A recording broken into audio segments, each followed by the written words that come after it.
Falamos agora a respeito da Argentina, porque os movimentos de greve que tem por lá, em protesto a algumas decisões e também a leis que o governo federal tenta aprovar no país vizinho, tem mexido e bastante com o mercado. A chamada ônibus deve realmente passar, deve conseguir ter aprovação. Nós tivemos, logo no começo da manhã, a confirmação de uma vitória importante na Câmara dos Deputados da Argentina pelo presidente Milei e agora deve seguir para o Senado. E algumas dessas decisões têm afetado, pelo menos têm trazido uma série de reclamações e paralisações por funcionários do setor petrolífero, pelo setor de produção de grãos, de oleaginosa, também de estudantes. Essas informações estão de acordo com o jornal argentino La Nación, que vem trazendo aí esse levantamento do que vem ocorrendo por lá, e o país está bastante comovido neste momento por conta das votações que aconteciam inclusive agora há pouco neste momento. Seguimos falando a respeito de mercado de soja, porque esta situação na Argentina chegou a afetar os negócios com o complexo soja na Bolsa de Chicago, trouxe ali algumas preocupações, principalmente por conta dos embarques de São Lourenço, também de outras províncias da Argentina, a própria província de Buenos Aires. Mas para falar a respeito do mercado da soja, nós vamos conversar com o Ronaldo Fernandes, que participa ao vivo pela internet conosco nesta edição de Agricultura BR. Ronaldo, esse impacto, né, da questão social na Argentina tem tido uma série de tentativas de mudança para tentar salvar o país ali de uma bancarrota já declarada, um país que tem uma dívida extremamente grande, não consegue arrecadar. Mas como que isso tem afetado o mercado da soja ou do complexo soja? Boa tarde, seja bem-vindo. Boa tarde, Fabiano, muito obrigado. Você colocou bem aí as situações que estão levando às razões de greve, mas é importante a gente lembrar que a Argentina ela é um país que tem costume com greves. Ano passado a gente viu várias greves do setor dos caminhoneiros, não é a primeira vez que se fala em greve no setor portuário. Dessa vez é uma razão diferente. O governo Milei está fazendo ali a tentativa de reformas mais rigorosas, se fala até em aumento de imposto em salários mais altos. É uma reforma laboral, né? Laboral, na verdade, que quer atingir ali os mais ricos no sentido de ganhos e acaba pegando ali vários setores portuários. Mas, particularmente, eu não acredito que todo o impacto que a gente tem visto de forma negativa em Chicago, na soja, está olhando exclusivamente para a greve na Argentina. Essa greve ela deve seguir pelo menos até sexta-feira, agora, dessa semana, mas a gente sabe que, de uma forma ou de outra, ela vai ter uma paralisação. A gente já teve greves na Argentina mais extensivas, que tiveram impacto por mais tempo. Essa não está com cara de que vai se estender mais do que a gente tem uma semana, 2 semanas de greve já. Eu acredito que o mercado está olhando muito para o óleo de soja, especificamente hoje. A gente tem um ritmo muito mais desacelerado de exportação do óleo de palma na Indonésia, na Malásia. O óleo tem caído bastante, mais de 3% de queda, e aí o óleo de soja vai acompanhando e a soja ela vai acompanhando. Vale lembrar também que a gente tem um feriado muito grande essa semana. Aqui no Brasil é só na quarta-feira, e feriado no meio de semana a gente já sabe como que funciona. O trânsito hoje aqui em Goiânia já está um caos, porque se tem uma debandada muito grande, ou seja, as pessoas estão emendando o feriado, e isso não é oficial. O feriado oficial no Brasil é só na quarta, mas na China é oficial. O feriado lá é até sexta-feira. Então a gente tem ausência do maior comprador do mercado, a gente tem uma queda muito severa no complexo, o óleo de soja está caindo bastante por causa do óleo de palma. Então acredito que o mercado de soja, Chicago especificamente, está olhando muito mais para essa situação do que para a situação da greve. Não quero minimizar, acho que a greve sim é importante, acho que a greve pode causar um impacto, mas não acredito que seja na tendência, Fabiano, eu acredito que seja pontual. Vai resolver a greve e logo volta tudo à normalidade. Agora, o interessante, a gente aproveitar essa situação, é olhar a relação China e Argentina. Mais importante do que a greve está acontecendo hoje, eu diria que é a presença da ministra das Relações Exteriores da Argentina na China. Essa semana a gente tem uma visita da Argentina na China, num momento em que a relação não está muito boa. Desde março, desse ano, de 2024, a China ela perdeu o posto de segunda maior parceira comercial da Argentina. Sempre é o Brasil, primeiro lugar, o representante comercial mais importante para a Argentina é o Brasil e depois é a China. Em 2019 para cá, a Argentina pegou com a China mais de 19 bilhões de dólares em empréstimo, tanto que o Fernandes chegou a falar, olha, a gente está criando a Argentina, a China e a Argentina ali como parceiras irmãs, e a Argentina ela fica muito dependente economicamente da China. De março para cá, essa situação muda. O governo Milei começa a cortar relações com a China, e até um dado interessante, quando foi divulgado o balanço do trimestre da China, a China ela caiu as suas importações em 34%, ou seja, ela comprou 34% menos no primeiro trimestre do que ela havia comprado no ano passado, e coincidentemente a Argentina vendeu 24% menos das suas exportações para a China. Então a relação China e Argentina, que é o foco agora, que a gente vai ter que ficar olhando de perto. A ministra das Relações Exteriores está lá, porque a Argentina ela sempre comprou armamento, sempre teve ali a China como a sua referência para comprar poder bélico, e agora, recentemente, a Argentina compra uma série de caças dos Estados Unidos, e Pequim não gosta disso. E aí a ministra das Relações Exteriores está lá para apaziguar, para tentar voltar uma relação harmônica, porque agora o presidente Milei sabe que as suas exportações vão estar na mão da China. Ele precisa voltar à sua parceria com a China para vender soja, para vender milho, para vender farelo. Então eu acredito que esse momento de China num feriado muito grande, o óleo de palma caindo bastante, que acaba puxando o óleo de soja, representa, e sobretudo o clima nos Estados Unidos, tem um peso muito maior do que a greve. Então, de novo, Fabiano, eu não minimizo a greve, mas eu também não coloco ela como um ponto de impacto à tendência. Eu acredito que é pontual, logo se resolve e logo a gente volta a olhar para outras coisas. Muito bem, Ronaldo, um ponto de vista muito interessante sobre esse aspecto da relação da China com a Argentina.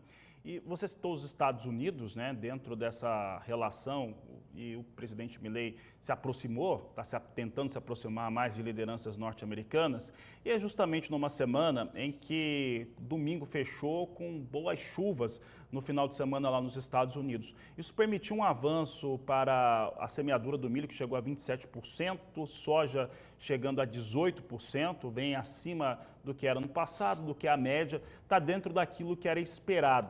Como é que essa safra norte-americana, e falando especificamente de soja, como é que essa safra norte-americana, com o avanço que ela vem tendo, né, e as especulações que essa safra nos traz, tem influenciado no mercado, um mercado que tem vários outros atores, como esse que você citou agora há pouco? Você falou um ponto muito interessante. O avanço desse plantio lá nos Estados Unidos, ele é o segundo maior da história em ritmo de velocidade.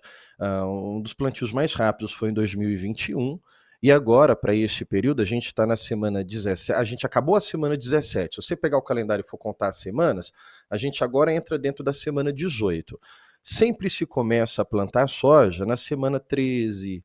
Aliás, na semana 18, na semana 17, esse ano se começou na semana 15.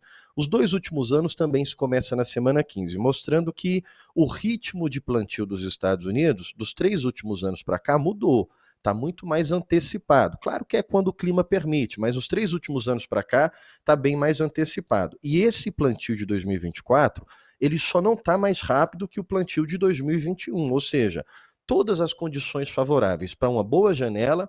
E o clima também, embora as chuvas aconteceram, não causou atraso, está permitindo um ritmo favorável. Então, olhar para o clima dos Estados Unidos, não temos um momento preocupante, pelo contrário, a gente tem indícios de que vai ser favorável para uma boa produção. Agora, é interessante pontuar o seguinte: daqui até julho, sobretudo, junho, julho, que a janela está muito antecipada, clima é um eletrocardiograma. Hoje a gente tem uma condição favorável, cai, amanhã vai ter uma condição adversa, sobe, então não está nada definido.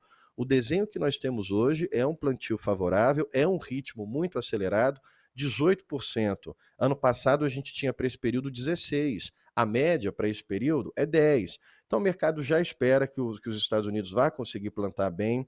A gente está olhando muito para a relação aí impacta um pouco mais no milho, do trigo, porque você tem quase 70% da área de trigo localizada ali nas grandes planícies. E as grandes planícies, elas estavam sofrendo muito com o clima seco. É o que você tem assim, pensa o mapa dos Estados Unidos como se fosse uma mão. E as grandes planícies pegam aqui quase de fora a fora e a soja, o milho está aqui mais ou menos no meio, no centro-oeste ali. E até essa região das grandes planícies que estavam sofrendo lá, acabam tendo, desde o final de semana até hoje, maior volume de água, uma umidade melhor, então isso vai fazendo que o solo fique... O solo americano ele é bem diferente do solo brasileiro, ele acaba tendo uma absorção, uma retenção maior de umidade, então essas chuvas que chegam agora, elas não têm um impacto só pontual, elas acabam também tendo impacto a longo prazo. Então isso, Fabiano, coloca para a gente uma preocupação muito grande com Chicago, porque a gente tem alguns pontos que vão impactar Chicago.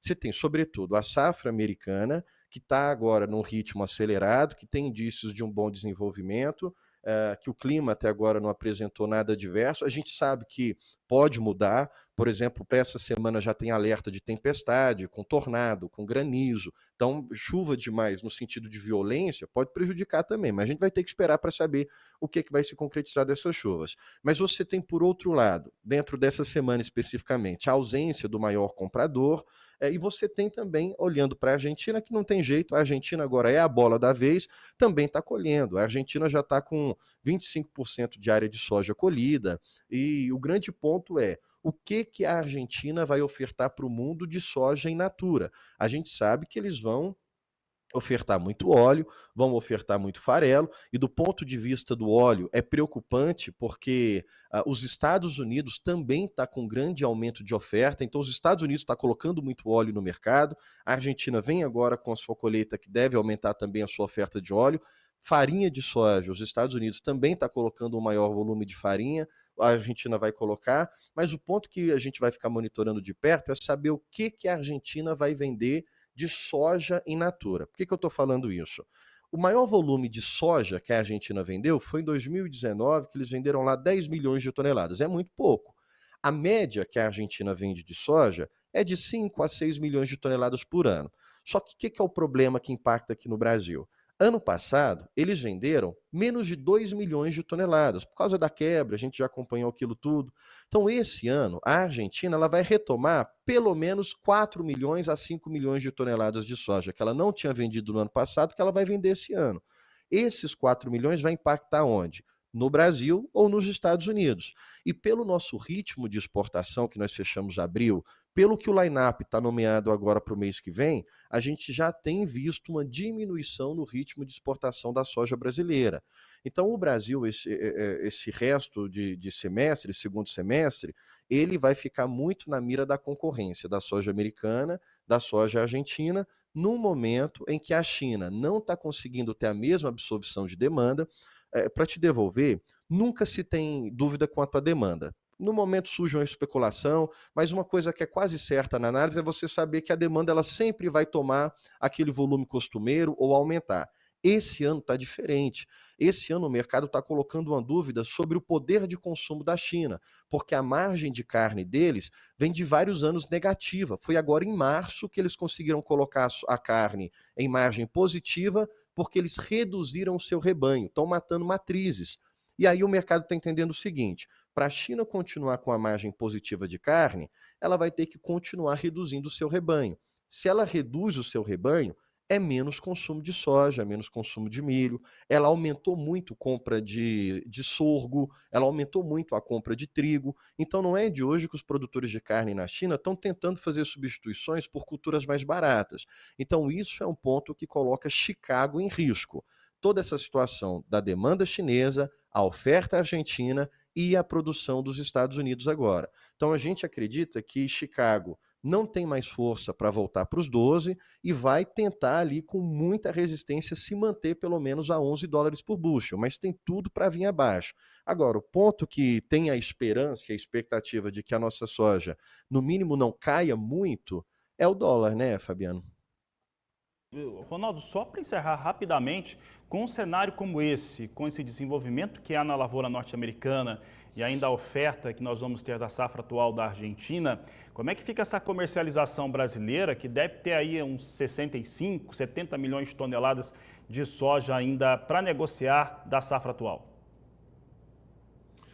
O nosso ritmo de comercialização, abril foi um mês muito impactante para se olhar disso, porque o nosso ritmo caiu muito de novas vendas. Não parou, não está o mercado travado, não. Isso vai causando uma preocupação, sobretudo para o segundo semestre, porque é o seguinte: a gente tinha uma visão de que o segundo semestre ia estar mais enxuto, porque as exportações elas aceleraram muito no primeiro semestre. Em dezembro saiu muito negócio, janeiro saiu muito negócio, mas abril deu para a gente um novo cenário. Trouxe um ritmo muito mais desacelerado. E não é só por falta de oferta, não. Não é o produtor segurando. É de fato o comprador mais reticente, esperando para ver o que vai acontecer. Então, o que eu coloco aqui de ponto de atenção para quem tem soja para vender e para quem está querendo guardar essa soja é olhar para o preço porto. A gente tem uma paridade de exportação que ela tinha encostado no 130 no porto para o disponível.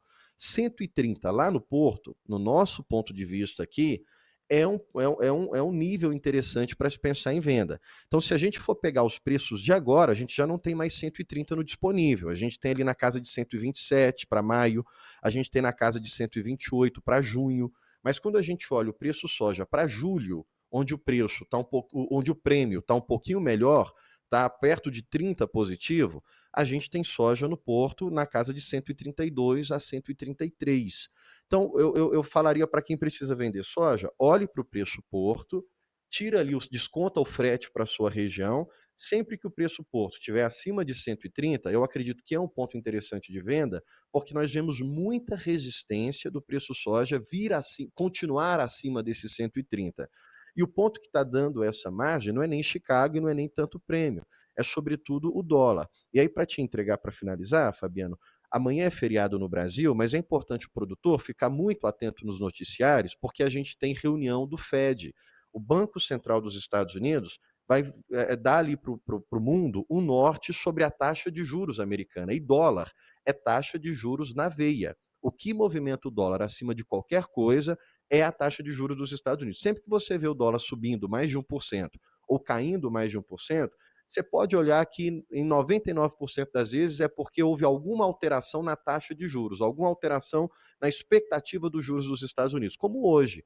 Hoje se acredita que agora se esperava um corte em setembro, agora esse corte não se acredita mais que vai ter corte em setembro.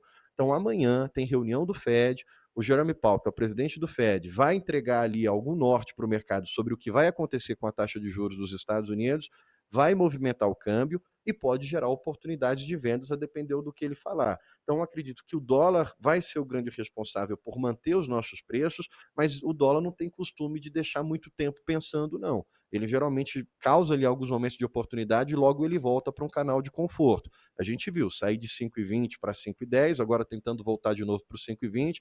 Então, ele vai gerando esses momentos de oportunidade. Mas não é para ficar pensando muito tempo, senão essa oportunidade volta e isso que vai impactar o preço no porto, está perto de 130 ou acima, Fabiano.